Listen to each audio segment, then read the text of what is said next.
Inilunsad ni Love Crizel ang kanyang ikapitong original song na Hug, Breathe, and Smile na tumatalakay sa self-love at emotional healing. Pinaghahandaan na rin ng batang singer ang kanyang 10th birthday concert ngayong Hulyo. Narito ang aking report. Pinagsama ng Love Crizel at kanyang mga kapatid ang musika, negosyo at pagpapahalaga sa pamilya sa isang makabuluhang selebrasyon ngayong taon. Kasabay ng paglulunsad ng kanyang ikapitong original song na Hug, Breathe, and Smile, ipinakita nila ang kanilang patuloy na paglago bilang Crizel Group of Companies at ang epekto nito sa mga empleyado, partner at komunidad. Ang bagong kanta ni Love Crizel ay hindi lamang tungkol sa pag-ibig sa iba, kundi higit sa lahat ay self-love at emotional healing. Sa music video, tampok ang kanyang mga kapatid bilang simbolo ng pamilya at suporta at ialay nila ang proyekto sa kanilang extended team.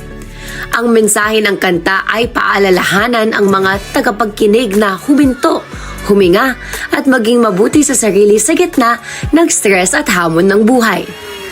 Kasabay ng awitin, inihanda na rin ni Love Crizel ang kanyang selebrasyon para sa inaabangang 10th birthday concert ngayong Hulyo, kung saan ilalabas niya ang kabuuang 10 original songs bilang handog sa kanyang mga taga-suporta at sa buong Crizel community.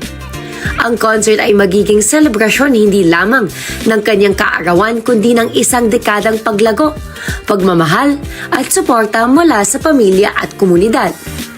Nagdiwang din ang grupo ng kanilang Purple Heart 2nd Anniversary Thanksgiving Party, kung saan pinagsama ang pagpapahalaga sa mga partner, empleyado at negosyo.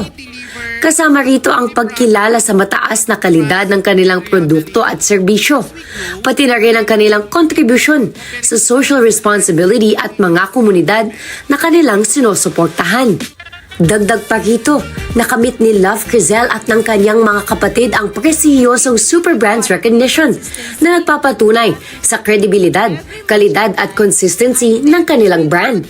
Sa aspeto ng visibility, patuloy ding lumalawak ang kanilang presensya sa bansa, kabilang ang bagong billboard ng The George Siblings sa Valenzuela na simbolo ng kanilang pagmamalasakit sa pinagmulan at operasyon ng kanilang negosyo.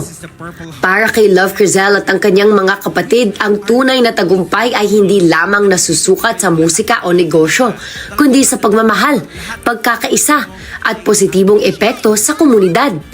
Habang papalapit ang 10th birthday concert, malinaw ang kanilang mensahe. Ang pagmamahal ang pundasyon ng lahat ng kanilang ginagawa. Do you guys love it?